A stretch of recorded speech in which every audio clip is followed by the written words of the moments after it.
ഇനി ഏറ്റവും അവസാനത്തെ കാര്യത്തിലേക്ക് വരാം. കുർബാന ഒരു ആഘോഷമാണ്. പ്രിയപ്പെട്ടവരെ, ആഘോഷത്തിൽ 2 കാര്യങ്ങളുണ്ട്. ഒന്ന്, നമുക്കറിയാലോ, നമ്മുടെ വീട്ടിൽ ഒരു ആഘോഷം നടക്കുന്നുണ്ടെങ്കിൽ നമ്മൾ ആ ആഘോഷം പെട്ടെന്ന് നടത്തുവാണോ? അല്ല. നമ്മുടെ വിവാഹത്തിൻ്റെ ഒരു 50ാം വാർഷികമാണ്, നമ്മൾ പെട്ടെന്ന് നടത്തുവാണ് ചെയ്യുന്നത്. നമ്മൾ അതിനു വേണ്ടി എന്ത് ചെയ്യും?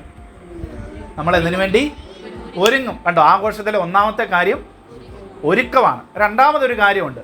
ഇവരെല്ലാം നമ്മൾ വന്നു കഴിയുമ്പോൾ നമ്മൾ തന്നെയാണോ ആഘോഷിക്കുന്നത്? അല്ല, നമ്മൾ ബാക്കിയുള്ളവരെ കൂടെ വിളിക്കും. ഇവരൊക്കെ വരുമ്പോൾ നമ്മുടെ ഉള്ളിൽ എന്തുണ്ടാവും? ഒരു ഉണ്ടാവും.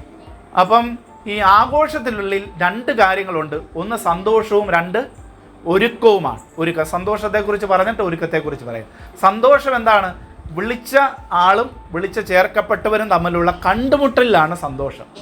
കുർബാന ഒരു ആഘോഷമാണെന്ന് പറയുമ്പോൾ നമ്മൾ മനസ്സിലാക്കണം, കുർബാനയിൽ വിളിച്ച് ചേർത്തയാളും വിളിച്ച് ചേർക്കപ്പെട്ട വ്യക്തിയും തമ്മിൽ കണ്ടുമുട്ടുന്നുണ്ട്. വിളിച്ച് ചേർക്കുന്ന ആരാ?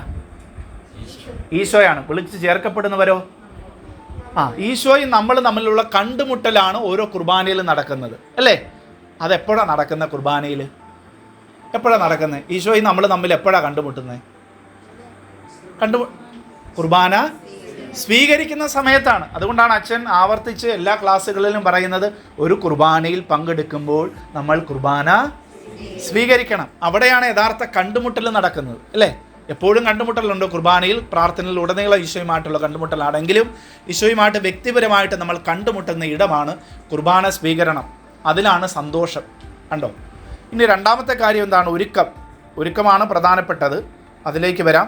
ഒരുക്കത്തെക്കുറിച്ച് പറയുമ്പോൾ ഹെബ്രായർക്കാർക്ക് എഴുതപ്പെട്ട ലേഖനം 10ാം അധ്യായം 25ാം വാക്യം നാം ധ്യാനിക്കണം. വളരെ പ്രധാനപ്പെട്ട ഒരു വചനമാണ്.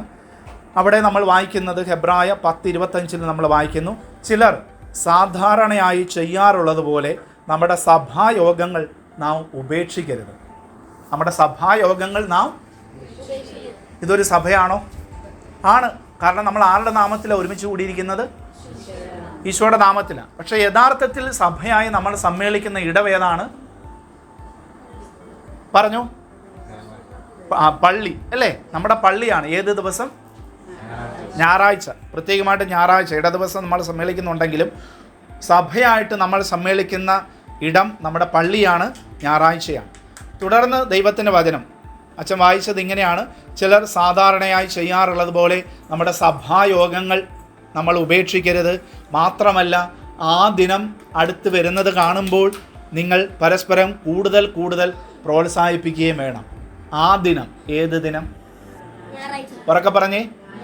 ഞായറാഴ്ച അടുത്ത് വരുന്നത് എന്ന് കാണുമ്പോൾ എന്ന് പറയുമ്പോൾ അതിൻ്റെ തലേ ദിവസം. ഏത് ദിവസം? ശനിയാഴ്ച. നമ്മൾ വീട്ടിൽ പറയണം, നാളെ ഞായറാഴ്ച നമുക്ക് പള്ളിയിൽ പോകണ്ടേ എന്ന് പറയണം. അതാണ് ഒരുക്കം. കണ്ടോ? ഒരുക്കം കണ്ടോ? നാളെ ഞായറാഴ്ചയിലേക്കൊരു ഒരുക്കം, കർത്താവിൻ്റെ സഭയായി നമുക്ക് സമ്മേളിക്കാനുള്ള ഒരുക്കം.